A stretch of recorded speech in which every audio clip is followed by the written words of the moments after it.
உன்னதமான நாமத்தினாலே கூறி வந்திருக்கிற யாவரையும் நாங்கள் வாழ்த்து வரவேற்கிறோம். இந்த வேளையிலே நாங்கள் சங்கீதம் 1 அதிகாரத்துக்கு நாங்கள் தெரிவிக்கிறோம்.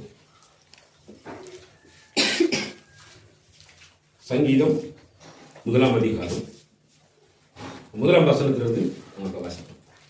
துன்மார்க்கருடைய ஆலோசனையில் நடவாமலும் பாவிகளுடைய வழியில் நில்லாமலும் பரியாசக்காரர் உட்காரும் இடத்தில் உட்காராமலும் கர்த்தருடைய வேதத்தில் பிரியமாயிருந்து இரவும் பகலும் அவருடைய வேதத்தில் தியானமாயிருக்கிற மனுஷன் பாக்கியவான். இரக்கமுள்ள நல்ல ஆண்டவரே, நன்றியுள்ளத்தோடு நாங்கள் துதிக்கிறோம், நன்றியுள்ளத்தோடு நாங்கள் ஸ்தோத்தரிக்கிறோம்.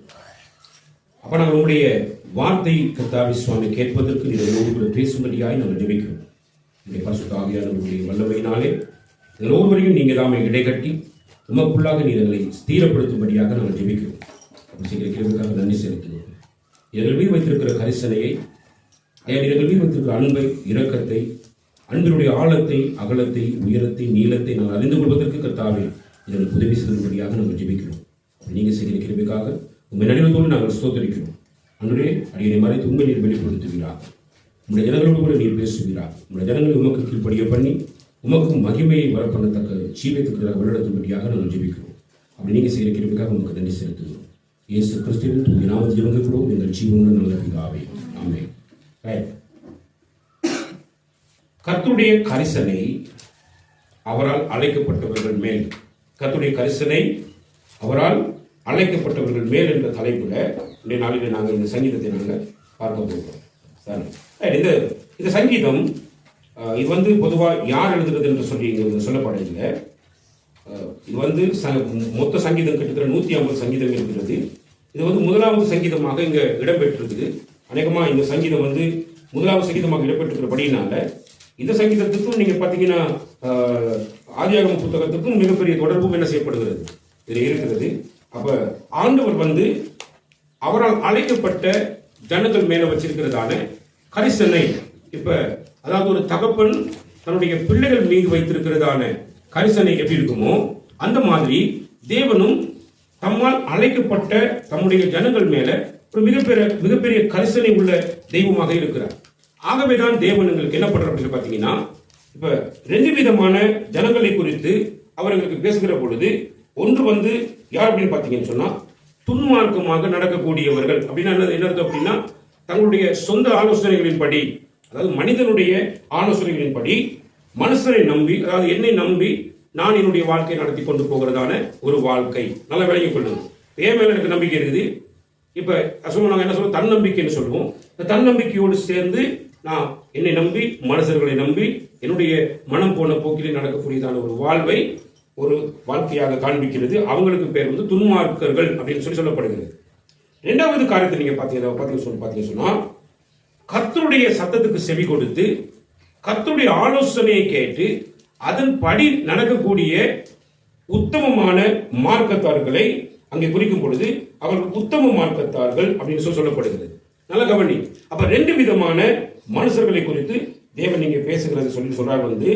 உத்தமமான மார்க்கத்தார்களுக்கு என்னெல்லாம் நடக்கும், என்னெல்லாம் அவங்களுக்கு கிடைக்கும், எப்படியான பாதுகாப்பு இருக்கும், இல்லாம அவங்களுடைய மனிதர்களுடைய இஷ்டத்தின்படி அவங்களுடைய சிந்தனைகளின்படி செய்கிறவர்கள் துன்மார்க்கர்கள் இருப்பார்களானா அவங்களுக்கு என்னெல்லாம் கிடைக்கும், அவங்களுக்கு என்னெல்லாம் சம்பவிக்கும் அப்படிங்கிறதை குறித்து ஆண்டவர் சொல்கிற காரியங்களை விளைவிக்கணும். நல்லது கெட்டது, நல்லது கெட்டது, இப்படி நல்ல காரியங்கள் நிறைய இருக்குது. நீங்க நல்லதை பற்றி பிடிச்சுக் கொள்றீங்களா இல்ல கெட்டதை நீங்க பற்றி பிடிச்சுக் கொள்றீங்களான்ற ஒரு கேள்வியோடு கூட ஆண்டவர் அவருடைய ஜனங்களுக்கு புத்திமதிகளை சொல்வதற்காக இந்த சங்கீதத்தை எழுதி வச்சிருக்கிறார்.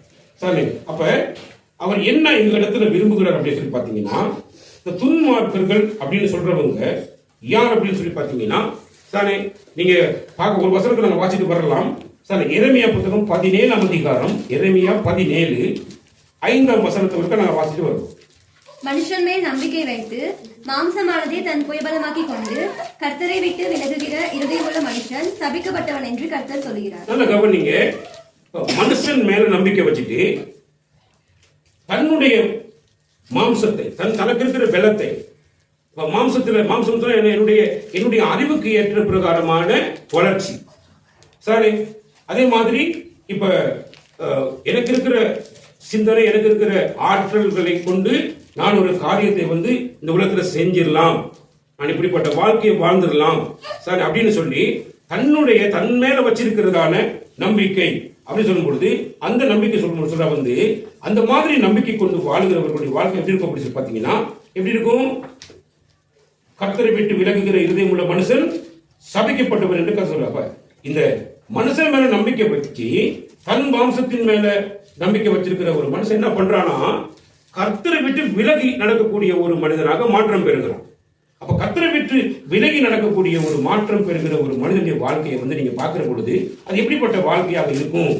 அப்ப கர்த்தரை விட்டு விலகி வாழுகிற ஒரு வாழ்க்கை தன்னுடைய சுய புத்தியின் மேல சாஞ்சி எப்பொழுதுமே தன்னுடைய சுய நம்பிக்கையை கொண்டு தன்னம்பிக்கையை கொண்டு எப்பொழுதும் வாழ நினைக்கிற ஒவ்வொரு மனிதனுடைய வாழ்க்கையும் வந்து கர்த்தரை விட்டு விலகி நடக்கிற வாழ்க்கையா இருந்து அந்த வாழ்க்கை வந்து சபிக்கப்பட்டிருக்கும். அது எப்படி சபிக்கப்பட்டிருக்கும் அப்படின்னு சொல்லி பார்க்கிற பொழுது 6வது வசனம் சொல்லுது, அவன் அந்த வெளியில் கரளையாய் போன செடியை போலிருந்து நன்மை வருகிறதை காணாமல். அப்ப நன்மை என்றால் என்னன்னு சொல்லி தெரியாம நன்மையை கண்டுபிடிக்க முடியாம வனாந்தரத்தின் வறட்சியான இடங்களிலே குடியில்லாத ஒவ்வொரு நிலத்திலே தங்கியிருக்கிற ஒரு மனிதனை போல அவருடைய வாழ்க்கை இருக்கும் அப்படின்னு சொல்லி ஆண்டவர் மிக தெளிவாக இந்த வசனத்தின் வகைகளிடத்தில் பேசுகிறார்.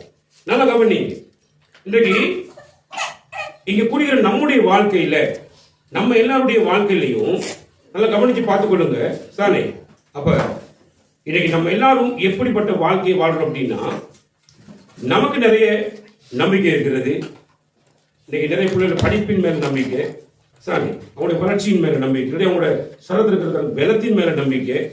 இல்லாட்டி நிறைய பேருடைய வாழ்க்கையில பார்த்துச்சுன்னா அவங்களோட சின்ன வயசுல இருந்தே சொத்து சுகத்தை சேர்த்து வச்சிருப்பாங்க பிள்ளைகளுக்கெல்லாம்.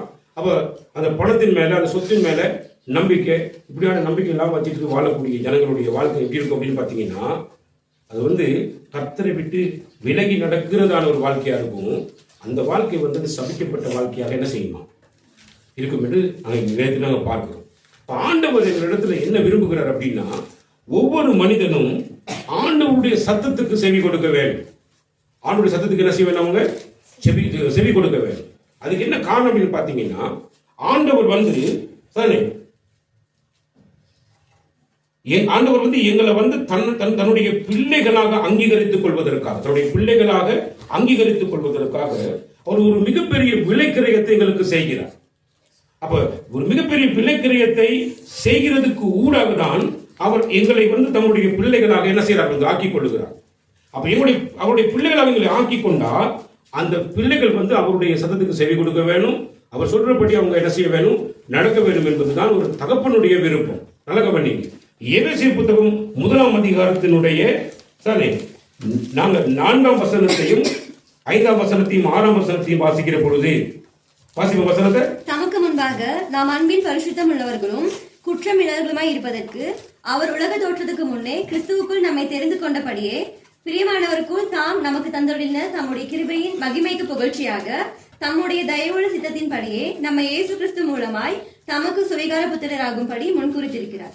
நீங்க நல்லா கவனிச்சீங்கன்னு சொன்னா ஆண்டவராகிய தேவன் தம்முடைய குமாரனாகிய இயேசு கிறிஸ்துவனுடைய இரத்தத்தை பலி மூலமாக செலுத்தப்பட்ட அந்த இரத்தத்தின் மூலமாக விடுதலையாக்கி கொண்டு அவர் சமூகத்துக்கு நேராக வழிநடத்தப்படக்கூடிய ஜனங்கள் எவ்வளவு பேரோ அவ்வளவு பேர்களையும் வந்து ஆண்டவர் எப்பொழுது அன்பு கூர்ந்திருக்கிறார் அப்படின்னா இந்த உலகத்தை அவர் உண்டாக்குகிறதுக்கு முன்பதாகவே அவர் என்ன பண்ணிருக்காரு பாத்தீங்கன்னா எங்க மேல அன்பு வச்சிருக்கிறார்.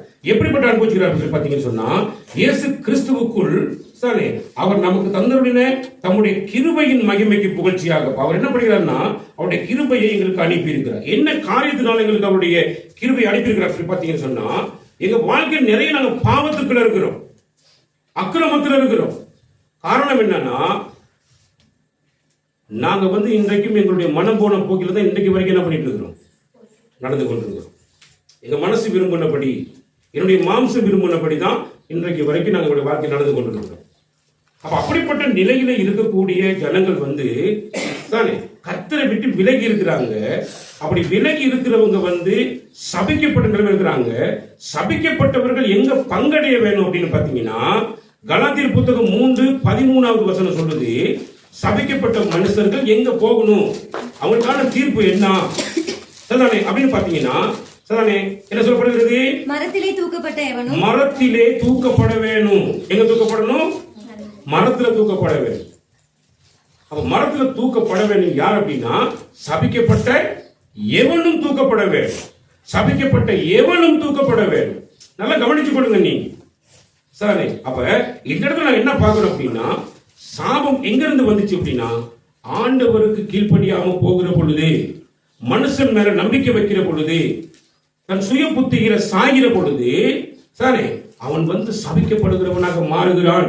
அப்ப சாபம் தேவனிடத்திலிருந்து வருகிற பொழுது என்ன பண்றாருன்னா, சபிக்கப்பட்ட ஒவ்வொருவரும் எங்க தூக்கப்பட வேணும்? மரத்திலே தூக்கப்பட வேணும். அந்த மரத்தை தான் இன்னைக்கு நாங்க பார்க்கிற பொழுது சிலுவை மரம் என்று சொல்லுகிறோம். அந்த சிலுவை மரத்துல யார் தூக்கப்பட வேணும்? யார் தூக்கப்பட வேணும்? சபிக்கப்பட்டவன் தூக்கப்பட வேண்டும். அப்ப இயேசு கிறிஸ்துவானவர் சபிக்கப்பட்டவரா அப்படின்னு ஒரு கேள்வி வந்தா, அந்த கேள்விக்கு என்ன பதில் சொல்லுவீங்க? சபிக்கப்பட்டவரா இயேசு கிறிஸ்து? ஆமா, அவர் சபிக்கப்பட்டவர். யாருக்காக சபிக்கப்பட்டவர்? எல்லாருக்காகவும் அந்த உன்னதமான இயேசு கிறிஸ்து சபிக்கப்பட்டார். உங்களுக்கு நீங்க தெரிஞ்சிருக்கும், சிலுவையின் மரணத்தின் போது கிட்டத்தட்ட 3 மணி நேரங்கள் சரி பட்ட பகலில் பயங்கரமான இருள் சூழ்ந்திருந்துச்சு. அப்பேற்பட்ட இருள் ஏன் சூழ்ந்திருந்தது? ஏன்னா ஆண்டவர் மேல, ஆண்டவர் இயேசு கிறிஸ்து மேல இந்த உலகத்தில் இருக்கக்கூடிய அத்தனை பேருடைய, இன்னைக்கு பிறக்க போகிற குழந்தை வரைக்கும் அவ்வளவு பேர் இன்னைக்கு உலகத்தில் இருக்கிற அத்தனை மனிதர்களுடைய பாவங்களையும் அந்த பாவத்தினால் வரக்கூடிய சகல தண்டனைகளையும் சரி ஆண்டவராகிய தேவன் யார் மேல போட்டார் அப்படின்னு பாத்தீங்கன்னா, யார் மேல போட்டார்? இயேசு கிறிஸ்து மேல போட்டார். நீ நாம நினைக்கிறபடி இல்லை. இயேசு கிறிஸ்து மேல அவ்வளவு பெரிய பாரத்தை சுமத்தினார் ஆண்டவர். அவர் அப்படியே சபிக்கப்பட்டவராக மரத்திலே என்ன செய்யப்பட்டார்? தூக்கப்பட்டார். அந்த மரத்திலே தூக்கப்பட்டதுக்கான காரணம் எதுக்கு அப்படின்னா, அந்த சிலுவையில, அந்த சிலுவை மரணத்தில சிந்தப்படுகிறதான அந்த இரத்தம் இந்த உலகத்தில் இருக்கிற எல்லா மனிதர்களுடைய பாவத்துக்கும் கிடைக்கப்படக்கூடியதான தேவ கிருபை. சொல்லுங்க அல்லேலூயா. எல்லா மனித உலகத்தில் இருக்கிற அத்தனை மனிதர்களுக்கும் கிடைக்கக்கூடிய தேவ கிருபை. இன்னைக்கு உலகத்தில் இருக்கிறவங்க பாருங்க, எவ்வளவு அழைப்பு கொடுத்தாலும், எத்தனை தடவைகள் கூப்பிட்டாலும் அவங்க இந்த தேவ கிருபைக்குள்ள வருகிறதுக்கு விருப்பம் கிடையாது. ஏன் அப்படி விருப்பம் இல்லை அப்படின்னா, அவங்களுக்கெல்லாம் தங்களுடைய சுய விருப்பத்தின்படி இந்த உலகத்தில் என்ன பண்ணிடணும்? வாழ்ந்துடணும். ஏன்னா எல்லாம் கொண்டு வந்துக்கிறாங்க, மறுபடியும் எல்லாத்தையும் என்ன பண்ணுவாங்க? கொண்டு போய் சேர்த்துருவாங்க அப்படின்னு நம்பிக்கையோடு என்ன பண்ணிட்டு இருக்கிறாங்க? வாழ்ந்து கொண்டு இருக்காங்க. என்ன நடக்க பண்ண வேதனை சொல்ல போனா, நாங்க உலகத்துக்கு எதையுமே கொண்டு வந்ததும் இல்லை, இங்க நாங்க எதையுமே கொண்டு போக போகிறதும் இல்லை. அப்ப இந்த நிலையில் இருக்கக்கூடிய நம்முடைய வாழ்க்கை கர்த்தருடைய சத்தத்துக்கு நாங்க என்ன செய்ய வேண்டாங்க? செவி கொடுக்க வேண்டும் என்பதுதான் கர்த்தர் விரும்புகிறார். நல்லா விளங்கிக் கொள்ளுங்க. அப்ப அந்த கிருபைக்கு ஒரு புகழ்ச்சி வேணும். ஏன்னா அந்த கிருபைக்கு ஒரு புகழ்ச்சி எப்படி வரணும் அப்படின்னா, யார் மூலமா புகழ்ச்சி வரணும்? இப்ப தெரிந்து கொள்ளப்பட்ட ஒரு கூட்டம் தான் ஏன் தேவனை புகழ முடியும் எப்படின்னா, ஆண்டவரே நீங்க உங்க மகனை எங்களுக்காக சபிச்சு, எங்களுக்காக சிலுவையில தூக்கு மரத்துல தூக்கிலிட்டு எங்களுக்கு விடுதலை கொடுத்திருக்கிறீங்க ஆண்டவரே, உங்களுடைய நாமத்துக்கு மகிமை உண்டாவதாக சொல்லி நம்ம என்ன பண்ணணும்? ஆண்டவர் மகிமைப்படுத்த வேண்டும். அப்ப அந்த கிருபைக்கு ஒரு மகிமை தேவைன்னா, அந்த புகழ்ச்சி யார் மூலமாக கிடைக்கும் அப்படின்னா, ஆண்டவராகிய இயேசு கிறிஸ்துவினுடைய இரத்தத்துக்கு பங்குள்ளவர்களாக எத்தனை பேர்கள் அழைக்கப்படுகிறார்களோ அத்தனை பேர்களும் இயேசு கிறிஸ்துவை தேவன் என்று என்ன பண்ணணும் அப்படின்னா, அவரை புகழ வேண்டும் என்பதுதான் தேவன் எங்களிடத்தில் எதிர்பார்க்கிற தேவ மகிமை. நல்லா விளங்கிக் கொள்ளுங்க. அப்ப இன்னைக்கு இந்த உலகத்தில் அது இல்லை, நிறைய பேருடைய வாழ்க்கையில் அது கிடையாது. இன்னைக்கு இயேசு கிறிஸ்துவை மகிமைப்படுத்துறதுக்கு ஒரு பெரிய திரளான கூட்டம் ஒன்று இருக்குன்னு பார்த்தா என்ன செய்ய மாட்டேங்குது உலகத்துல இல்ல. சரி, அப்ப யாரை மகிமைப்படுத்துறாங்க அப்படின்னா, மனுஷர்களை மகிமைப்படுத்துறாங்க. நமக்காக, நம்முடைய பாவத்துக்காக தூக்கிலிடப்படாத மனிதர்களை, புனிதர்களை, தொண்டர்களை சொல்லி இப்படிப்பட்டதான காரியங்கள் எல்லாம் மகிமைப்படுத்திக் கொண்டிருக்கிற ஒரு மிகப்பெரிய திரளான கூட்டம் உலகத்தில் இருக்கிறதே தவிர, நமக்காக 2000 வருடங்களுக்கு முன்பதாக தேவனால் சபிக்கப்பட்டு எங்களுக்காக மரணத்துக்கு ஒப்புவிக்கப்பட்டதான இயேசு கிறிஸ்துவை ஒருத்தர் என்ன பண்றது இல்லை, மகிமைப்படுத்துறது கிடையாது. அதனாலதான் ஆண்டவர் என்ன பண்றாருன்னா, சும்மா ஒண்ணுக்குமே உதவாத காரியங்களுக்கு கூடாக பக்தியா இருக்கக்கூடிய ஜனங்களை, பக்தி உள்ள மக்களை தேவன் தமக்காக என்ன பண்றாரு? அவர் தெரிந்து கொடுக்கிறார். எதற்காக தெரிந்து கொள்றாரு பாத்தீங்கன்னா, அங்க பக்தியா இருக்கிறவங்க தான் இங்க பக்தியா இருப்போம். இப்ப அவனுடைய காரியங்கள்ல பக்தி இல்லாதவன் என்ன செய்ய மாட்டான்னா, உண்மையா தேவனிடத்துல என்ன செய்ய மாட்டான்? பக்தியா இருக்க மாட்டான். அப்ப தேவனிடத்துல பக்தியா இருக்கக்கூடியவர்களை தேவன் தமக்காக என்ன பண்ணுகிறார் தெரிந்து கொள்ளுகிறார். எதுக்காக அப்படின்னா அவருடைய நாமத்துக்கு மகிமை என்ன பண்ணவர் வர பண்ண வேணும். ரைட். அடுத்தது நீங்க வாசிக்க பாத்தீங்க சொன்னா 7ஆம் வசனத்துல அவருடைய கிருபையின் ஐஸ்வர்யத்தின் படியே இவருடைய இரத்தத்தினாலே பாவ மன்னிப்பாகிய மீட்பு இவருக்குள் நமக்கு உண்டாயிருக்கிறது. அப்ப இயேசு கிறிஸ்துவனுடைய இரத்தத்தின் மூலமாக பாவ மன்னிப்பு எங்களுக்கு கிடைக்கிறது. இப்ப பாவ மன்னிப்பை பெற்றுக்கொள்கிறது, பாவ மன்னிப்பை பெறுகிறதற்காக இந்த உலகத்துல பலவிதமான காரியங்கள் நடந்து கொண்டிருக்கிறது. தான தர்மங்கள் பண்றாங்க, புண்ணியம் பண்றாங்க, பாத யாத்திரைகள் போறாங்க, சரி எத்தனையோ விதமான காரியங்கள் கூடாக இன்னும் நீங்க நிறைய பலிகளை செலுத்துகிறார்கள். இப்படிப்பட்ட பலிகளை செலுத்துகிறது கூடாக தங்களுக்கான பாவ விமோசனம் கிடைக்கும்னு சொல்லி நிறைய பேர் இந்த உலகத்துல அறியாமல் புரியாமல் ஓடிக்கொண்டிருக்கிறதை நீங்க பார்க்கக்கூடியதாக இருக்கிறது. சரி, அப்ப இதெல்லாம் நல்லா கவனிங்க. இப்ப இருக்கிறவங்க கையில நல்லா வசதி வாய்ப்போட இருக்கிறவங்க என்ன செய்வாங்க அப்படின்னா பாத யாத்திரை எல்லாம் போவாங்க, ஆடு மாடுகள் எல்லாம் கொண்டு போய் என்ன செய்வாங்க பலி செலுத்துவாங்க. கையில வசதி வாய்ப்போடு இருக்கிறவங்க தான தர்மம் எல்லாம் பண்ணுவாங்க. இப்ப நகைகள் என்ன பண்ணி பாத்தீங்கன்னா ஒன்றுமே இல்லாத சரி பாமர மக்கள், சரி ஒடுக்கப்பட்ட சிறுமைப்பட்ட ஜனங்கள் எண்ணத்தை இந்த விதமாக பலி செலுத்தி அவர்களுக்கு பாவ மன்னிப்பு பெற்றுக்கொள்ள முடியும் அப்படின்னு ஒரு கேள்வி வந்தா எது மூலமா அவங்களுக்கு பாவ மன்னிப்பு கிடைக்க போகுது? பாவ மன்னிப்பு கிடைக்கிற எந்த ஒரு வாய்ப்பும் இல்லை. அப்ப அந்த நேரத்தில் நீங்க யோசிச்சு பாத்தீங்கன்னா இயேசு கிறிஸ்துவினுடைய இரத்தத்தின் மூலமாக நமக்கு பாவ மன்னிப்பு எப்படி கிடைக்கும் அப்படின்னா இலவசமாக கிடைக்கிறது. சொல்லுங்க அல்லேலூயா. எல்லாம் இங்கே கவனிங்க. சுவிசேஷ வசனங்கள் நம்ம வாழ்க்கையில் வருகிற பொழுது நம்ம வசனத்தை மிக தெளிவாக கேட்க வேண்டும். பிள்ளைகள் புறப்படி பண்ணாலும் சரி, எந்த சத்தங்களுக்கு எதிராக வந்தாலும் சரி, நாங்கள் கர்த்தருடைய வசனத்தை கேட்கறதுல நாங்கள் என்ன செய்யணும்? அவதானம் செலுத்த வேண்டும். நல்ல கவனி. அப்ப பாவ மன்னிப்பு என்பது இயேசு கிறிஸ்துவனுடைய தூய ரத்தத்தின் மூலமாக தான் எங்களுக்கு கிடைக்குது அப்படின்றத இங்க வசனம் மிக தெளிவாக சொல்லுகிறது. அவருடைய ரத்தத்தினாலே பாவ மன்னிப்பாகி மீட்பு இவருக்குள் நமக்கு உண்டாகியிருக்கிறது.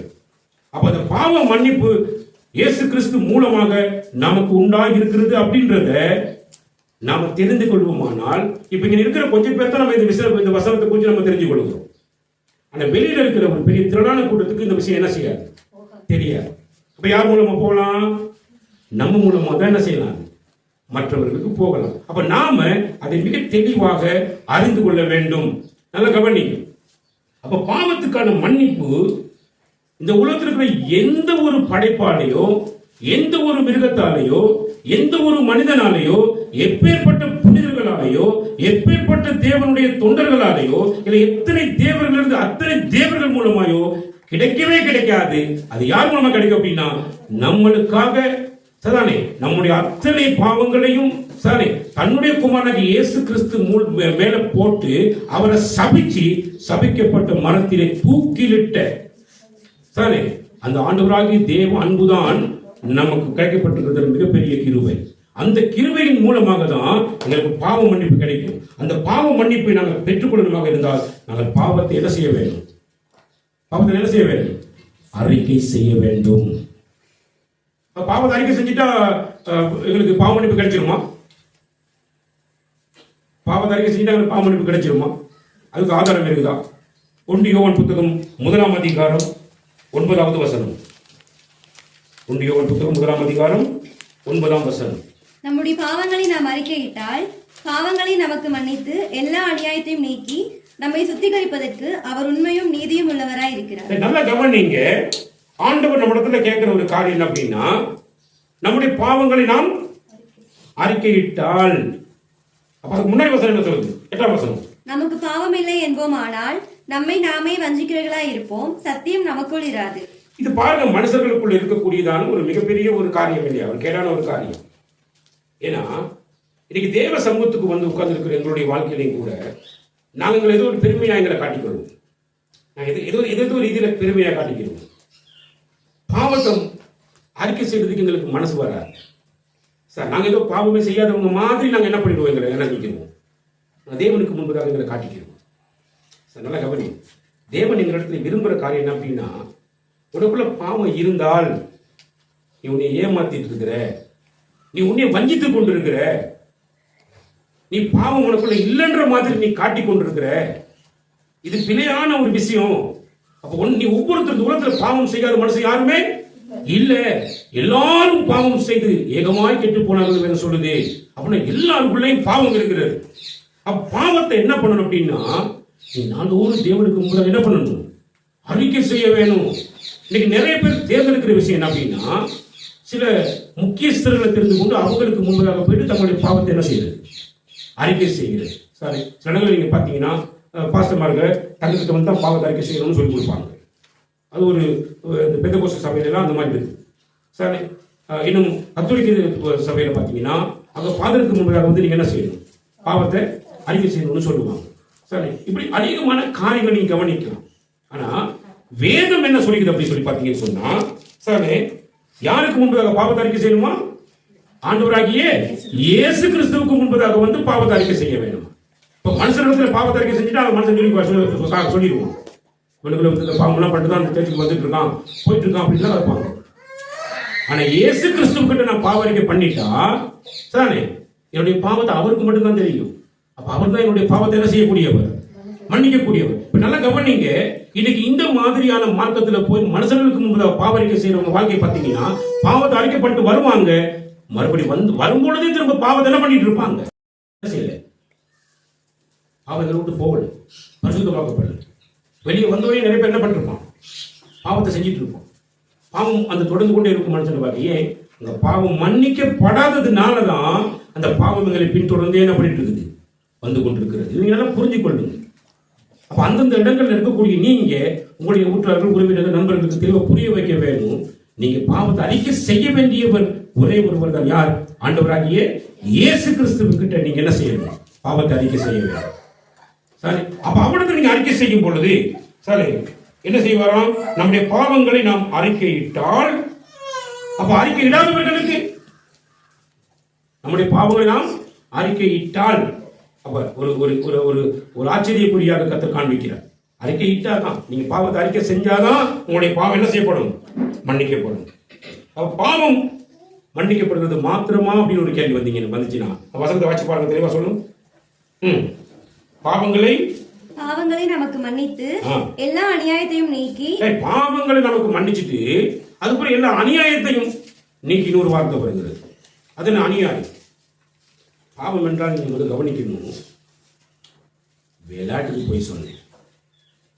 எதுக்கு சொன்னேன்? விளையாட்டு இல்ல, ஒரு 10,000 தாரேன்னு சொன்னா, அதனால கோர்ட்ல ஏறி ஒரு பொய் என்ன செஞ்சிட்டேன் சொல்லிட்டேன். ஒரு பொய் பேசுறதுக்காக நீ பல லட்சத்தை வேணாலும் வாங்கலாம். ஒரு பொய் பேசுறது நீ விளையாட்டாகவும் என்ன பண்ணிட்டு போயிடலாம். ஆனா நீ பேசுன அந்த பொய்யின் நிமித்தம் சில நேரம் சில குடும்பமே அழிஞ்சிருக்கும். சில நேரம் யோசிச்சு பாருங்க, எப்படிப்பட்ட பயங்கரமான இழப்புகள் நடந்திருக்கலாம். சாமி, நீ பேசுற ஒரு பொய் நிமித்தம் ஒரு வாலிப பிள்ளையுடைய வாழ்க்கையை நாசமா செஞ்சிருக்கலாம், போயிருக்கலாம். அதையெல்லாம் வந்து நீ பெற்றுக்கொண்ட பணம் உனக்கு விமர்சனத்தை என்ன செய்யாது, கொடுக்காது.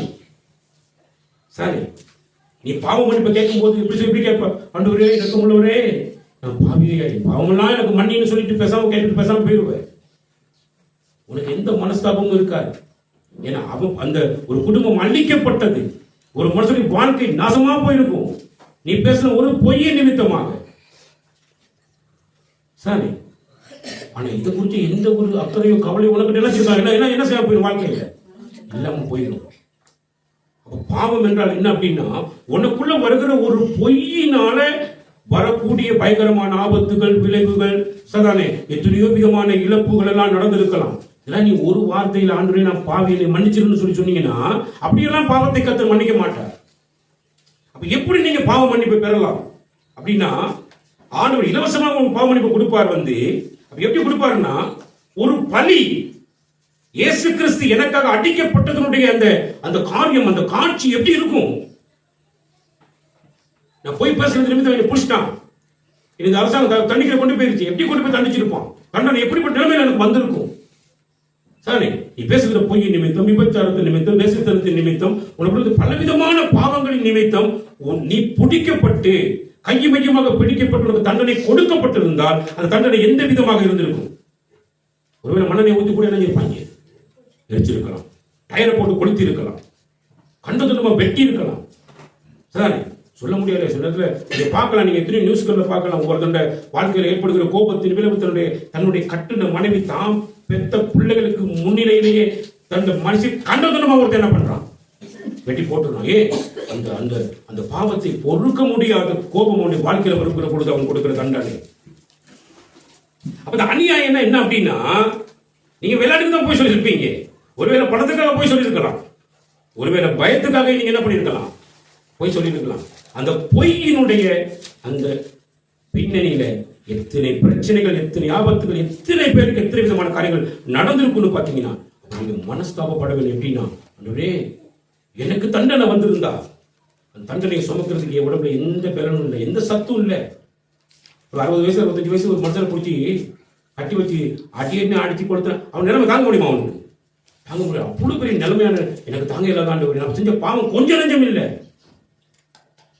ஆனால் என்னுடைய பாவங்களை உங்க மேல நீங்க சுமந்து கொண்டு என்ன படிக்கிறீங்க, எனக்காக நான் வாங்க வேண்டிய அடியை நீங்க வாங்கி இருக்கிறீங்க. அப்ப பாவத்தை அறிக்கை செய்கிற பொழுது நான் எப்படி செய்ய வேண்டும், எப்படி அந்த அறிக்கை நான் செய்ய வேண்டும் அப்படின்னு பாத்தீங்கன்னா, ஏசாயா புத்தகம் 53ஆம் அதிகாரத்துக்கு நீங்க திருப்புவீங்கன்னா அங்க அழகா சொல்லப்பட்டிருக்கும் பாருங்க. ஏசாயா புத்தகம் 53ஆம் அதிகாரம். மெய்யாகவே வாசிங்க வசனத்தை. மெய்யாகவே அவர் நம்முடைய பாடுகளை ஏற்றுக்கொண்டு, மெய்யாகவே அவர் நம்முடைய பாடுகளை ஏற்றுக்கொண்டு நம்முடைய துக்கங்களை சுமந்தார், நம்முடைய துக்கங்களை சுமந்தார். ஒரு வீட்டுல ஒரு தகப்பனை பிடிச்சி அடிச்சு ஒரு மரத்துல கட்டி போட்டு அடிச்சு அவனை சித்திரவதை பண்ணி கொல்லக்கூடிய நிலைமை வந்துச்சுன்னா அந்த குடும்பத்தில் இருக்கிற அவ்வளவு நிம்மதியும் போய் சேர்ந்துடும். அப்படிதான் நிம்மதி போயிடக்கூடாது. ஒரு தகப்பனை பிடிச்சி அடிச்சு கொண்டு போடக்கூடாது, ஒரு தாயை பிடிச்சி அடிச்சு கொண்டு போடக்கூடாது, இல்ல உங்க வீட்டுல நீங்க நம்பி இருக்கிற உங்களோட பிள்ளைகளை அடிச்சு கொண்டு போடக்கூடாது. ஒரே புள்ள ஒரே மகன் ஒரே மகள்னு சொல்லி எத்தனை வாழ்க்கை வாழ்ந்து எத்தனை பேர் வாழ்க்கை நீங்க சில அக்கிரம நிமித்தம் உங்களை பிடிச்சி அடிச்சு கொண்டா என்ன ஆகும், குடும்பத்திலேயே நிம்மதியில என்ன செஞ்சிடும், போயிடும் இல்லையா? ஆண்டவர் எவ்வளவு இரக்கம் உள்ளவர் கொஞ்சம் யோசிச்சு பாருங்க. ஏன்னா அவர் எங்களுக்கு சந்தோஷத்தை உண்டு பண்ண வல்லவர், அவ்வளவு பிரியப்படுகிற தெய்வம். அதனால என்ன பண்றாருன்னா, மெய்யாகவே நம்முடைய பாடுகள் என்ன பண்ணிக்கிறார், வசனத்தை வாசிங்க. மெய்யாகவே அவர் நம்முடைய பாடுகளை ஏற்றுக்கொண்டு, மெய்யாகவே அவர் நம்முடைய பாடுகளை ஏற்றுக்கொண்டு. ஒரு மனுஷனுடைய பாடுகளை ஏற்றுக்கொள்கிறதுக்கு மனம் வேணுமே ஐயா, கொஞ்சம் யோசிச்சு பாருங்க. இன்னொருத்தருடைய பாரத்தை சுமக்கிறதுக்கு எனக்கு ஒரு மனது வேணுமே, இன்னொருத்தருடைய பழியை ஏமலை ஏற்றுக்கொள்கிறதுக்கு எனக்கு ஒரு மனது வேணுமே. நம்மள அப்படி ஏற்றுக்கொள்ளுமா? ஐயோ அவர் அடிக்காதீங்க, ஒரு மனுஷிக்கு கூட முடியாது தன்னுடைய புருஷன் ஐயோ அவரை கொண்டு கூட என்னைய கொண்டு கொடுங்க அப்படின்னு சொல்ற அளவுக்கு ஒரு விஷயம் வருமானு பாத்தீங்கன்னா, அது 1000ல் 1 இருக்கலாம். ஒரு வேலை சார் லேசில் யாரும் என்ன பண்ண மாட்டாங்க, இன்னொருத்தருடைய பழைய தன்மையில என்ன பண்ண மாட்டாங்க, ஏற்றுக்கொள்ள மாட்டாங்க இல்லையா? அப்படிப்பட்ட ஒரு மனசு வேணுமே. யோசிச்சு பாருங்க கொஞ்சம். சரி, நம்முடைய பாடுகளை ஏற்றுக்கொண்டாருன்னு சொல்லப்பட்டு என்ன அர்த்தம், எத்தனை அக்கிரம செய்திகள். இயேசு கிறிஸ்து பார்த்து ஒரு விபச்சாரக்காரன் சொல்லிருமா? விபச்சார பாவத்தில் ஈடுபட்ட அத்தனை பேருடைய அந்த விபச்சார பாவத்தை அவர் தன் மேல ஏற்றுக்கொள்கிறார்னா அவர் ஓ மேல எவ்வளவு அன்பு வச்சிருக்கிறார் யோசிப்பார். ஓ மேல வச்சிருக்கிற அன்பினுடைய ஆழம் என்ன, அதோட அகலம் என்ன? இப்படி ஒரு அன்பை நீங்க எங்க பார்க்க முடியும்? ஒருத்தரிடத்தில் உங்களுக்கு அந்த அன்பை பார்க்க முடியாது. அவ்வளவு அன்பு. சொன்னாங்க கொலைகாரனை கொலை செஞ்சவனை நான் தான் அந்த கொலையை செஞ்ச எனக்கு தண்டனை கொடுங்க, என்னை தூக்கில போடுதுன்னு சொல்லி ஒருத்தன் போய் தன்னுடைய வாழ்க்கை கலந்து கொடுப்பானா? கொடுக்க மாட்டாங்க. நம்முடைய ஆண்டவராகிய இயேசு கிறிஸ்து நமக்காக அந்த கொலைகாரர்களுக்காக. இன்னைக்கு எத்தனை கொலைகாரர்கள் இன்னைக்கு பெரிய பெரிய ஊழியக்காரர்களாக இருக்கிறாங்க உங்களுக்கு தெரியுமா? ஆண்டவர் அத்தனை விதமான இதில் அவர்களை அன்பு செலுத்தி அவர்களை வழிநடத்தி கொண்டு இருக்கிறார் இன்னைக்கு வரைக்கும். சரி, ஏன்னா அவர் காட்டுற அன்பு அவ்வளவு பெரிய அன்பு. அந்த அன்பினூடாக தான் கர்த்தர் அந்த காரியத்தை என்ன பண்றார், மனுஷர்களுக்கு கொடுக்கிறார். அதோட நீ உன்னுடைய பாவத்தை மட்டும் நான் மன்னிப்பேன், அந்த பாவத்துக்குள்ள இருக்கிறதான அநியாயம் என்று சொல்லப்படுகிறதான சாபத்தையும் உன்னை விட்டு என்ன பண்ணிடுவேன், நான் நீக்கி விடுவேன் அப்படிங்கிறார். அப்படின்னா நீ பாவத்தை அறிக்கை செய்யும் போது எப்படி அறிக்கை பண்ணணும் அப்படின்னா, அன்றே எனக்கு தண்டனை கிடைச்சிருந்தா அந்த தண்டனை எப்பொழுது பெருசா இருக்கும். ஒரு புருஷன் தன்னுடைய அன்பான் நேசிக்கிற ஒரு மனைவியான ஒரு விபச்சாரத்தில் ஈடுபட்டு ஒருவேளை பிடிக்கப்படுகிற பொழுது அவனுடைய மனநிலை எப்படி இருக்கும்? அதுக்கு பிறகு அவன் உயிரோடு வைக்கிறது கூட விருப்பப்பட மாட்டான் இல்லையா? ஒண்ணு கூட முடிவெடுக்கும். தேவ அன்பு ஒன்று மட்டும்தான் அந்த மனுஷனுடைய வாழ்க்கையில் ஒரு மிகப்பெரிய மாற்றத்தை கொண்டு வர முடியும். அந்த தேவ அன்பு இருக்கிறபடினாலதான் சாரே அந்தப்பட்ட மனுஷர்களையும் இந்த உலகத்தில் ஏற்றுக்கொண்டு வாழக்கூடிய மிகப்பெரிய பக்குவ நிலைக்கு தேவன் கொண்டு வருகிறார். ஏன்னா தேவன் இந்த மேல காட்டின அன்பு அவ்வளவு பெரிய அன்பு, ஆழமான அன்பு, அகலமான அன்பு. அந்த அன்பினுடைய உயரத்தையும் நீளத்தையும் யாராலும் என்ன பண்ண முடியாது, அளவிட முடியாத அன்பு. சரி, அந்த பெரிய அன்பின் நிமித்தம் கதை அவ்வளவு பெரிய காட்டு பண்ணுகிறார். அதான் சொல்ற, அவருடைய தழும்பை நோக்கி பார், நீ குணமடைவ. நீ குணமடையணுமா? நீ ஒரு சைக்கோ மாதிரி இருக்கிறியா? உன்னுடைய லைஃப்ல உனக்கு எந்த ஒரு விடுதலையும் வரலையா? சந்தோஷத்தை எடுத்துட்டு உட்காந்துக்கிறியா? அப்புறம் நீ எதை குறிச்சு யோசிப்பீனா, உனக்காக சிலுவையில அடிக்கப்பட்டு தொங்குன அந்த ஆண்டவராகிய இயேசு கிறிஸ்துவின் சிலுவை பாட நீ ஒரு விசை நீ சிந்தித்து பார்ப்பாயானால், அந்த தழும்புகளை நீ நோக்கி பார்ப்பாயானால் நீ குணமடைவாய் என்று சொல்லி வேதனை செய்யப்பட்டிருக்கிறது, சொல்லி இருக்கிறது இல்லையா? அப்படி இருக்கா? வேற சொல்லிக்கிறா? எபேசியர் புத்தகம் 1 பேதுரு புத்தகம் எடுங்க.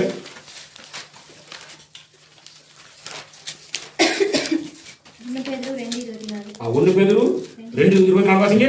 நாம் பாவங்களுக்கு செத்து நீதிக்கு பிழைத்திருக்கும் படிக்கு அவர் தாமே தமது சரீரத்திலே நம்முடைய பாவங்களை சிலுவையின் மேல் சுமந்தார், அவருடைய தழும்புகளால் குணமானீர்கள்.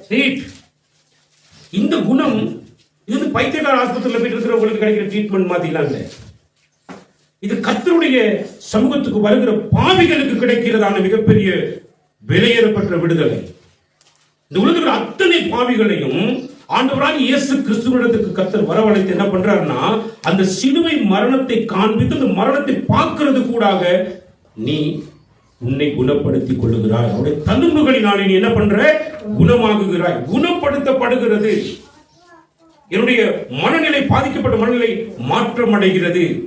அப்படின்னா என்ன அர்த்தம் அப்படின்னா, அந்த சிலுவையின் மரணத்தை நீ பார்க்கிற பொழுது நீ உன் இருதயத்தில் அடிக்கப்பட்டவனாக, வேதனைப்பட்டவனாக, நீ செய்த பாவத்தை எல்லாம் நீ கர்த்தருக்கு அறிக்கை பண்ணும் பொழுது, ஐயோ ஆண்டவரே, நான் எல்லாத்துக்கும் ஒரு பொய் சொன்னனே, அந்த பொய் எத்தனை படி வாழ்க்கையில வினயமாகுது.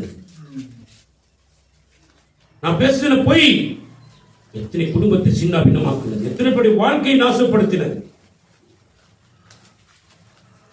நீங்க மன்னிங்க, தெரியாம பண்ணிட்டேன், தவறுதலா பண்ணிட்டேன், நீங்க மன்னிங்க ஆண்டவரே. அந்த கண்ணனுக்கு கிடைக்க போற பனிஷ்மென்ட் எனக்கு கிடைச்சா நான் ஏன் போயிருவேன் ஆண்டவரே, செத்து போயிருவேன். எனக்காக நீ என்ன பண்ணி 2 வருஷத்துக்கு முன்னுக்கு இதெல்லாம் செய்து முடிஞ்சிட்டீங்க ஆண்டவரே, நான் விசுவாசிக்கிறேன். நீங்க எனக்காக தான், இன்னும் என்னுடைய பாவத்தை தான் உங்க உடம்புல தூக்கி போட்டுக்கிட்டீங்க, எனக்காக மறிச்சிங்கன்னு சொல்லி நாங்க கர்த்தரிடத்துல மன்னிப்பு கேட்கும் பொழுது, இந்த விதமா மனஸ்தாபப்பட்ட மன்னிப்பு கேட்கிற பொழுது கர்த்தரின் பாவங்களையும் மன்னித்து எல்லா அநியாயத்தையும் நீக்கி நம்மை சுத்திகரிப்பதற்கு அவர் உண்மையும் நீதியும் உள்ளவராக இருக்கிறார். சொல்லுங்க அல்லேலூயா. இந்த காரியத்தை எல்லாம் செய்த தெய்வம் என்ன விரும்புகிறார் அப்படின்னா, நீ துன்மார்க்கனுடைய ஆலோசனைக்கு என்ன செய்யாது, செவி கொடுக்காது. துன்மார்க்கம் வேற விதமாலாம் பேசுவான், பாவிகள் பரியாசக்காரர்கள் வேற விதமா பேசுவாங்க. அது என்ன பேசுவான்? இல்லடா, சிலுவையில கடவுளை பிடிச்சி அடிக்கும் போது அவர் தன்னை காப்பாற்றிக்க தெரியாதான்னு கேள்வி கேட்பான். இதை நக்கெல்லாம் கேட்பான். சரி, அவரே கடவுளாச்சே, அவர் பிடிச்சி அடிக்கும் போது அவருக்கு தன்னை காப்பாற்றிக்க இல்லாதானே என்ன செய்வாங்க. ஆனா வேதம் என்ன சொல்றது அப்படின்னா, தானே எப்படி வேதம் சொல்றது, எப்படி வாசிச்சோம், மெய்யாகவே அவர் என்ன பண்ணுகிறாரு, நம்முடைய பாவங்களை ஏற்றுக்கொண்டு நம்முடைய துக்கங்களை சுமந்தார்னு இருக்குது. அப்ப இதை நல்லா புரிஞ்சு கொள்ளுங்க. நீ வேதத்தை படிக்காவிட்டால், நீ வேதத்தை வாசிக்காவிட்டால், நீ புற ஜாதிகளுடைய சத்தத்துக்கு செவி கொடுக்கிற மனுஷனா இருந்தீங்கன்னா உனக்கு இந்த விஷயம் புரியாது. அப்படி தெரிஞ்சு கொள்ளணும். ஆண்டவர் அவரை யாரும் புடிச்செல்லாம் அடிக்கல, அவர் என்னுடைய பாடுகளை என்ன பண்ணுகிறாரு, அவர் சுமக்கிறதுக்கு தன்னை ஒப்பு கொடுக்கிற பொழுது என்னுடைய பாடுகள் எல்லாம் அவர் ஏற்றுக்கொண்டு தான் என்ன சிலுவைக்கு அவர் போனார். அப்ப சிலுவைக்கு போனவர் தானே அந்த சிலுவையை தன்னுடைய வாழ்க்கையில் ஏற்றுக்கொண்டாரே தவிர யாரும் சிலுவையில் அவர் பிடிச்சி என்ன செய்யலாது, அடிக்க முடியாது. நல்லா புரிஞ்சு கொள்ள வேண்டிய விஷயம் இது. வேதத்துல நாங்க படிச்சாதான் தெரியும், வேதத்தை படிக்காட்டி தெரியாது. வெளியில உள்ள என்ன சொல்லுவாங்க, பைபிள்லாம் பொய் அப்படின்ட்டு ஒத்த வார்த்தையில போய் சேர்ந்துருவோம். அப்ப எங்களுக்கு தெரியணும் தானே, ரைட்? அது கீழவசனம் என்ன சொல்லுது, நாமோ அவர் தேவனால் அடிபட்டு வாதிக்கப்பட்டு சிறுமைப்பட்டவர் என்று எண்ணினோம். அப்ப நம்ம நினைப்பலாம் எப்படின்னா, அவர் தேவனால் அடிக்கப்பட்டாரு, வாதிக்கப்பட்டாரு சொல்லி நம்ம நினைப்பு போயிட்டு இருக்கு. நமக்காக தான் அவர் அடிக்கப்பட்ட அந்த சிந்தனைக்குள்ள என்ன செய்ய வேணும்? வரவே. அதுக்கு நான் வேதத்தை என்ன செய்ய வேண்டும்? படிக்க வேண்டும். அப்ப எங்களுடைய சுய அறிவு, எங்களுடைய சுய சிந்தனை ஒரு நாளும் கடவுளை கண்டுபிடிக்கிறதுக்கு உதவி செய்யும். கடவுளை கண்டுபிடிக்கிறது அறிவு உதவி செய்யுமா? எங்களுடைய அறிவு கடவுளை கண்டுபிடிக்கிறதுக்கு என்ன செய்யாது? உதவி செய்யாது. அப்படி அறிவு உதவி செய்யுமாக இருந்தா படைக்கப்பட்டவைகளினாலேயே கர்த்தர் ஒருவர் படைப்பாளியாக இருக்கிறார் என்பதை நிறைய பேர் உணர்ந்திருப்பாங்களா இல்லையா? நல்லா யோசிச்சு பாருங்க, எவ்வளவு படிச்ச எத்தனை மேதைகள் இருக்கிறாங்க. சரி, அப்ப படைப்புகள் இருக்கும்னா ரஜினிகாந்த் சொல்றான், படைப்புகள் இருக்குமாக இருந்தா படைப்பாளி ஒருவர் என்ன பண்றாரு? இருக்கிறாரு. சரி, இயந்திரம் ஒன்று இருந்தா அந்த இயந்திரத்தை கண்டுபிடிச்சவர் இயக்குறவர் ஒருத்தர் இருக்கிறாருன்னு சொல்லி அவ்வளவு அழகா பேசுறாங்க. அப்ப அறிவு மூலமாக தேவனை ஒருவரால் என்ன செய்ய முடியாது? கண்டுபிடிக்க முடியாது. மாறாக நல்ல கவனிங்க, பாவங்களினாலும் அக்கிரமங்களினாலும் மரித்து போய் இருந்தவனை கர்த்தராகிய இயேசு கிறிஸ்துவை கொண்டு உயிர்ப்பித்த தேவனுக்கு மட்டும்தான் தேவனை அந்த மனிதனுக்கு அறிவிக்க முடியுமே தவிர நமது அறிவு ஒருபோதும் தேவன் என்ன செய்ய முடியாது, அறிந்து கொள்கிறதுக்கு ஒரு விதமான உதவிகள் செய்யாது. விளங்குதா என்ன பேசுறது எல்லாத்துக்கும்? எப்படி பாவங்களினாலும் அக்கிரமங்களினாலும் மரித்து செத்து போய் கிடந்த எங்களுடைய வாழ்க்கையில தேவன் தம்முடைய குமாரனாக இயேசு கிறிஸ்துவை அனுப்பி எங்களை உயிர்ப்பித்ததன் மூலமாக தான் நான் தேவனை தெரிந்து கொள்கிறதுக்கு ஒரு வாய்ப்பு எனக்கு கிடைச்சிருக்கு. அப்படி எனக்கு கிடைச்சது கிருபையினாலதான் எனக்கு ரட்சிப்பு என்ன கிடைச்சது. மற்றபடி எங்களுடைய அறிவை கொண்டு கடவுளை ஒரு நாள் என்ன செய்ய முடியாது, எங்களால கண்டுபிடிக்க முடியாது. அப்ப தேவனுக்கு முன்பதாக மேன்மை பாராட்டுறதுக்கு வாழ்க்கை ஒண்ணுமே இல்லை, ஒண்ணுமே நாங்கள் மேன்மை பாராட்ட முடியாது. சொன்னாங்க, நீ துன்மார்க்காக சொல்லிக் கொடுக்காத, பாவிக்க போற வழியில நீ போய் நின்று தரமாறாத, பரியாசக்காரங்க உட்காந்து பல விதமா என்ன செஞ்சுட்டு இருப்பான். கேள்விப்பட்டிருப்பேன், நான் ஒருத்தர் ஒரு கேம்பஸ் போய்கிட்டு நான் கடவுளை பத்தி பேச சொன்னா அப்படிங்களா எனக்கு ஒரு சப்போர்ட், எனக்கு ஒரு உதவி செய்ய, நான் உடனே இயேசு கிறிஸ்துவை என்ன செய்கிறேன் ஏற்றுக்கொள்றேன் அப்படின்னா என்ன கேட்டுப்பான்னு நினைக்கிறீங்க? இது முன்னாடி சொல்லிக்கிறேன் இந்த விஷயத்தை. அவர் கடல் மேல நடந்தார்ல, அந்த நேரம் பேருக்கு ஒருத்தரை கூப்பிட்டு நடக்க வச்சார்ல, என்னையும் இப்ப நடக்க வச்சு காட்டுங்க, நான் என்ன செய்யறேன் இயேசு கிறிஸ்துவை விசுவாசிக்கிறேன் அப்படின்னு என்கிட்ட சொல்றாங்க. அப்ப நான் சொன்னேன், நீ கடவுளையா பிரயாசம் பண்ற? ஒரு நாள் வரும், நான் உன்னை பாப்பேன் என்று போயிட்டேன் பேசாம. கேம்பஸ் புட்டி படிப்பாளி யாழ்ப்பாணம் தான் தெரிந்து எப்படி படிப்பாங்க சொல்லி புட்டி படிப்பாளி. ஒரு நாள் போனேன், சாரி கசிப்பு காய்ச்சிற இடத்துல கசிப்பு காப்புறதுக்கு முன்னுக்கு கசிப்பை குடிச்சிட்டு பேமெண்ட்ல படுத்து கிடக்கிறான். உடம்பெல்லாம் பார்த்து அந்த கலர்ல இருக்கிறான். என்ன ஆச்சு பார்த்தீங்கன்னா, ஏனென்றால் ஒரு வாய்ப்பை கர்த்தர் கொடுக்கிறார். கர்த்தரை அறிந்து கொள்கிறதுக்கு ஒரு வாய்ப்பை கர்த்தர் கொடுக்கிறார். ஆனா பரியாசக்காரன் என்ன பண்றான்னா, அதை பரியாசம் பண்ணிட்டு என்ன செஞ்சிடறான், அவன் சொல்லி வாழ்க்கையை கெடுத்துக் கொள்ளுகிறான். பரியாசக்காரன் அப்படித்தான் தன்னை கெடுத்துக்கிடுவான். பாவத்தை செய்கிறது கூடாகவே என்ன பண்ணி அதனுடைய வாழ்க்கையை கெடுத்துக்குவான். துன்மார்க்க அவனுடைய கெட்ட பாதையில போறது கூடாகவே வாழ்க்கையை கெடுத்துக்கிடுவான். நீ இதுல எல்லாம் கலந்து கொள்ளாத. ஏனென்றால் சரி, ஒரே பேரான குமாரனுடைய ரத்தத்தை உனக்காக பலி செலுத்தி அந்த பலியின் உன்னதமான பலியின் மூலமாக உன்னை எனக்கு சுவிகார புத்திரனாக புத்திரியாக நான் தெரிந்து கொண்ட பிள்ளைகள் நீங்க நீ அப்பா பிதாவேன்னு கூப்பிடக்கூடிய புத்திர சுவிகாரத்தை உங்களுக்கு என்ன பண்ணிக்கிறேன், நான் கொடுத்திருக்கிறேன். ஆகையினால நீங்க என் மேல விருப்பம் வைத்து, எப்படி சொல்றாரு வாசிங்க, நீங்க கர்த்தருடைய வேதத்துல பிரியமாக இருந்து, நீ கர்த்தர் மேல பிரியமாக இருந்து இரவும் பகலும் ஒவ்வொரு நாளும் அவருடைய வேதத்துல நீங்க தியானமா இருப்பீங்கன்னா நீங்க சந்தோஷமானவர்களாக, மகிழ்ச்சி நிறைந்தவர்களாக, ஆனந்தம் பொங்கினவர்களாக என்ன செய்வீங்க, இருப்பீங்கன்னு சொல்றார். சரி, அப்ப ஆனந்தம் பாக்கியம் என்ன அர்த்தம் அப்படின்னா, ஆனந்தம் நிறைந்த வாழ்வு. அங்க துக்கம் இருக்காது, வேதனை இருக்காது. துக்க வேதனை வரும், அது மலையை போல வரும். ஆனா எப்படி போயிருமா, அது பனி போல என்ன செஞ்சிருமா, அப்படி மாறி போயிருமா. ஏன்னா கர்த்தர் தேவனுடைய பிள்ளைகளுக்கு வருகிற எந்த ஒரு ஆபத்தையும் கிட்ட நெருங்க விடாதவர். ஏன்னா அந்த அளவுக்கு அந்த பிள்ளைகள் மேல அவர் கரிசனை நிறைந்த தெய்வம். சொல்லுங்க அல்லேலூயா.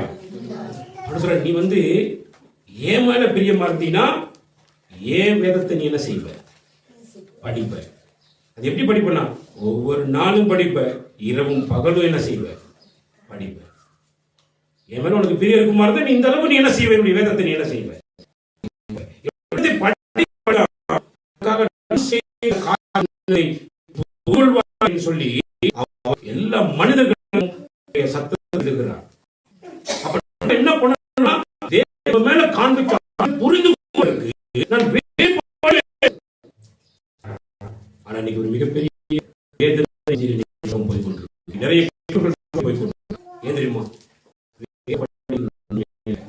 ஏன்னா கையில வச்சுக்கிற போன் பொருளை வச்சுது. வேதத்துல பைபிள் இருக்கு, போன்ல பைபிள் இருக்கு. போன் எடுத்தோன்னா பைபிள் வந்துடும். பைபிள் எடுத்து ஒரு வசனத்தை நான் கேட்டேன், என்ன பண்ற? போன்ல தான் பைபிள் படிச்சது. பைபிள் படிச்சதுக்குள்ளேயே அங்க ஒரு அட்வர்டைஸ்மெண்ட் ஒன்று வரும், மொழின்னு வரும். அப்படி வந்தோடனே டக்குனு ஒரு மைண்ட் எங்க போயிடும், உடனே அதை டச் பண்ண உள்ள போயிடுவார், வேதத்தை விட்டு வெளியே போயிடுவார். நல்ல கவனிங்க, இன்னைக்கு நிறைய பேர் போனை தூக்கிட்டு தான் சேர்ச்சுக்கு போறாங்க. பைபிளை தூக்கிட்டு யாரும் பேர சேர்ந்த சேர்ச்சுக்கு போறதே இல்லை. இன்னைக்கு போன் அவருடைய வாழ்க்கையை தேவன் மேல பிரிய வைக்க முடியாத அளவுக்கு பயங்கரமான பாதை இணைஞ்சிட்டு இருக்கு. இன்னைக்கு கொண்டு போயிருக்கு. அது மட்டும் இல்லை, இன்னைக்கு ஒருத்தர் போனை காதுல வச்சுட்டா, நேற்று ஒரு பிள்ளைய பார்க்குறோம், சாரி ஸ்கீம்ல இருந்து இந்த ஸ்பீக்கர் ரெஸ்ட் இருக்கே, இங்க பிடிச்ச புள்ள ஸ்பீக்கர் ரெஸ்ட் வரைக்கும் போன்லயே காட்டிட்டு போய்கிட்டு நடந்தே போகும். பஸ்ல போனா போய் பேசலாவே நடந்தே போகும். அந்த பிள்ளை கண்ட ஒரு பிள்ளை எங்களோட சொல்லுது, இந்த பிள்ளை இந்த இடத்துல போன பேச ஆரம்பிச்சாரு, இப்போ இவ்வளவு தூரம் பேசிக்கணும் இருக்குதாரு வந்துட்டு இருந்த பிள்ளை தனியா வருது அப்படின்னு சார்ஜ் சொல்றான். தனியா வரல, அது துணையோட தான் வருது. ஏன்னா இதுல போன தானே பண்றது பிள்ளை. போன் அப்படி நம்ம போய் ஆளாக்கிடுச்சு போன் மனுஷன் வாழ்க்கை. கிறிஸ்தவர்கள் வாழ்க்கை கூட இன்னைக்கு போன் மூலமாக இழுக்கப்பட்டு நிறைய பாதாளத்தை நோக்கி என்ன பண்ணிட்டு இருக்கு இன்னைக்கு போய்கொண்டிருக்கிறது. தயவு செஞ்சு ஒரு விஷயம் நல்ல கவனிங்க, உங்களுக்காக மறித்தவர் சாதாரணமாக மறிக்க. நம்மளாம் சும்மா ஹார்ட் அட்டாக் வந்து செத்து போயிட்டான்னு சொல்லுவாங்க, 3 நாள் காய்ச்சல் கலந்து செத்து போயிட்டான்னு சொல்லுவாங்க. நம்முடைய ஆண்டவராகிய இயேசு கிறிஸ்துவுக்கு மரணம் அப்படிலாம் இல்லை, அவரை யாராலையும் கொல்ல முடியாது. ஆனா இந்த உலகத்தில் இருக்கிற சகல ஜாதிகளுடைய பாவத்தையும் கர்த்தர் அவர் மேல சுமத்தினது நிமித்தம் சாரி அவருடைய உடம்புல ஒரு சொட்டு ரத்தம் இல்லாம அவ்வளவு ரத்தமும் போய் முடியும் வரைக்கும் அவருடைய உடம்பை தாறுமாற கிழிச்சிருந்தாங்க. தாறுமாறா அப்படி ரத்தம் போனது. கடைசியா என்ன போனுச்சு? ஜலம் அந்த சரத்தை விட்டு போனுச்சு. அவருடைய மரணம் எப்படி போனுச்சு அப்படின்னா, ஒரு சொட்டு ரத்தம் இல்லாத அளவுக்கு வெறும் கூடாக மாறும் வரைக்கும் அவர் எங்களுக்காக தன்னுடைய ரத்தத்தை ஆறாக சிந்தினார். அப்படிதான் அவருக்கு மரணம் சம்பவிச்சது. நமக்கு உலகத்தில் இருக்கிற மனுஷங்களுக்கு வர சாபம் மாறி மரணம் மாறி அந்த இயேசு கிறிஸ்துவுக்கு வரையில்லை. அப்ப நீங்க புரிஞ்சு கொள்ள வேண்டும், கர்த்தருடைய மரணம் எனக்காக தான் அந்த மரணத்தை என்ன பண்ணாங்க.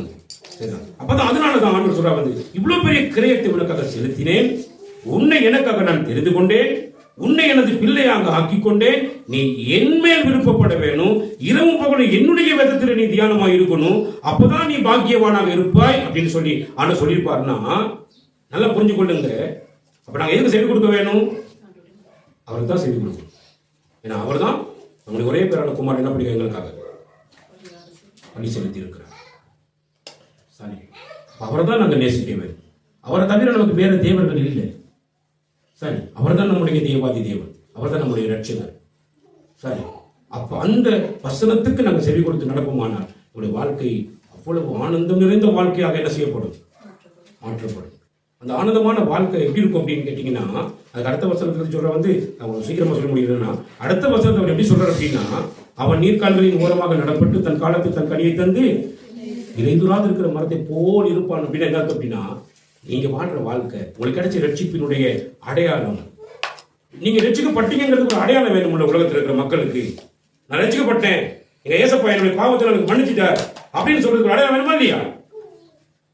நீ அடையாளத்தை பெற்றுக்கொண்ட, நீ ரட்சிப்பு பெற்றுக்கொண்ட, நீ சரமாரியா போய் பேசுனீங்கன்னா எப்படி அடையாளமா இருக்கும்னு நினைக்கிறேன். மறுபடியும் நீ போயிட்டு தேவையில்லாத அப்படி அடையாளத்தை பண்ணிட்டு சண்டை பிடிச்சிக்கிட்டு தேவையில்ல பிரச்சனை பட்டு பார்த்தீங்கன்னா எந்த அடையாளத்தை நீ உலகத்து மக்களுக்கு காட்ட போற? உன்னுடைய உற்ற உறவினர் நண்பர்களுக்கு நீ என்ன அடையாளத்தை காண்பிக்க போற? இல்லையே, நீ சின்ன பொண்ணுன்னு சொல்ல முடியாது. ஏன்னா தன் காலத்துல தன் கனியை கொடுக்கும், அந்தந்த காலத்துக்கு ஏற்ற கனியை கொடுக்கக்கூடிய ஒரு மரமாக நீ இருப்ப.